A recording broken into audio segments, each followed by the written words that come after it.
مسیح میں آپ سب کو سلام. میرا نام تمنا وکٹر ہے اور جو کیریکٹر میں آپ کے ساتھ شیئر کرنے والی ہوں وہ ہے شیپرڈز کا، چرواہوں کا.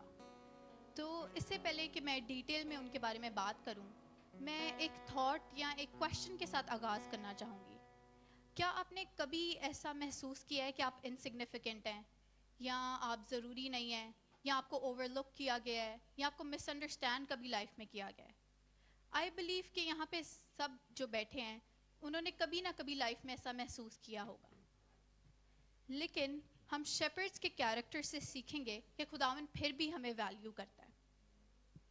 سب سے پہلی بات کہ آپ سب کو پتا ہوگا کہ شیپرڈز ان لوگوں میں سے تھے جنہیں جنرلی رسپیکٹ نہیں دی جاتی تھی. اور ایک نیو ٹیسٹمنٹ اسکالر ہیں جن کا نام ہے کریگ کینر. وہ کہتے ہیں کہ ریلیجس لوگ اس لیے چرواہوں کو ناپسند کرتے تھے کیونکہ چرواہوں کا جو کام تھا اس کی وجہ سے وہ ریلیجس ایکٹیویٹیز میں پارٹیسپیٹ نہیں کر پاتے تھے، اس لیے بھی انہیں ناپسند کیا جاتا تھا.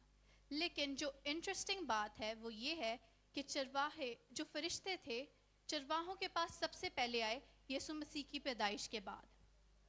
وہ ہیرڈ کے پاس نہیں گئے، وہ سیزر کے پاس نہیں گئے، نہ وہ کوئی اور ریلیجس لوگوں کے پاس گئے، لیکن ان عام معمولی چرواہوں کے پاس گئے. اس سے ہمیں دکھتا ہے کہ خداوند جو ہے وہ چیزوں کو ڈفرینٹلی دیکھتا ہے. ہماری ویلیو اور ہم جن چیزوں کو ویلیو کرتے ہیں اور جن چیزوں کو خدا ویلیو کرتا ہے وہ مختلف ہے کافی.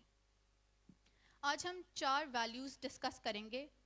سب سے پہلی جو ہے لارڈ ویلیوز دی انسگنیفیکنٹ. خداوند ان لوگوں کو ویلیو کرتا ہے جو اپنے آپ کو اہم نہیں سمجھتے ہیں یا غیر ضروری سمجھتے ہیں. دنیا کن چیزوں کو ویلیو کرتی ہے؟ وزڈم کو، پاور کو، نوبلٹی کو. لیکن خداوند کس چیز کو ویلیو کرتا ہے؟ وہ کرتا ہے ان لوگوں کو جو اپنے آپ کو کمزور سمجھتے ہیں، اپنے آپ کو ویک سمجھتے ہیں، ان لوگوں کو جو سمجھتے ہیں کہ ہم لولی ہیں، ہم آؤٹ کاسٹ ہیں، ان لوگوں کو خدا ویلیو کرتا ہے. اور آج ہم انسگنیفیکنٹ ہو سکتے ہیں دنیا کی نظروں میں، لیکن ہمیں یہ بات یاد رکھنی ہے کہ خدا نے ہمیں چنا ہے. یسوع مسیح اس دنیا میں ہماری وجہ سے آیا، اس سے بڑی سگنیفیکنس ہماری کیا ہو سکتی ہے؟ دوسری value the Lord values the overlooked. خداوند ان لوگوں کو ویلیو کرتا ہے جو نظر انداز کیے جاتے ہیں.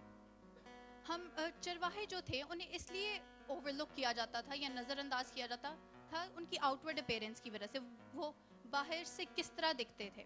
لیکن خداوند کا کلام ہمیں یہ سکھاتا ہے کہ خداوند دل پہ نظر کرتا ہے. اس کا مطلب یہ نہیں ہے کہ ہم آؤٹ ورڈ اپیرنس کو بالکل اگنور کر دیں، لیکن اس کا مطلب یہ ہے کہ ویلیو اس چیز کی ہے جو ہمارے دل کے اندر ہے. اور ہماری فزیکل اپیرنس سے کبھی بھی ہماری ویلیو ڈٹرمن نہیں ہو سکتی. تیسری بات the Lord values the misunderstood. خداوند ان لوگوں کو ویلیو کرتا ہے جو کہیں نہ کہیں زندگی میں لوگوں نے انہیں غلط سمجھا تھا. جو چرواہے تھے ان کی کوئی اچھی ریپوٹیشن نہیں تھی، ان کے لائک سٹگماز اٹیچ تھے ان پہ، اور وہ مس انڈرسٹوڈ تھے. لیکن خداوند نے اپنا رخ ان کی طرف کیا. اور ہم یہ بھی نہیں کہہ سکتے کہ خداوند کو نہیں پتا کہ کیسا فیل ہوتا ہے جب لوگ ہمیں غلط سمجھتے ہیں، کیونکہ یسوع کو غلط سمجھا گیا تھا. اور خداوند آج بھی سیم ہے، وہ بدلا نہیں ہے. آج بھی وہ مس انڈرسٹوڈ لوگوں کی طرف اپنا رخ کرتا ہے. لاسٹ بات جو ہے وہ ہے the Lord values the responsive. جو شیپرڈز تھے انہیں مس انڈرسٹینڈ کیا جاتا تھا، وہ ساری چیزیں تھے، انسگنیفیکنٹ تھے، غیر ضروری تھے، نظر انداز کیا جاتا تھا، لیکن ان کے جو دل تھے وہ خداوند کو رسپونڈ کرتے تھے. جب فرشتے ان کے پاس آئے، انہیں گڈ نیوز شیئر کی، تو ان کا رسپانس کیا تھا؟ آؤ ہم بیت لحم چلیں.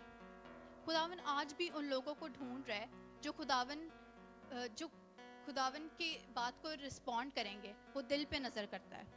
تو میں آپ کو انکریج کروں گی کہ آپ اس باتوں پہ ریفلیکٹ کریں کہ کیا ہم سچ میں ان چیزوں کو ویلیو کرتے ہیں جنہیں خدا کرتا ہے، یا ہماری ویلیوز ڈفرینٹ ہیں. Thank you so much.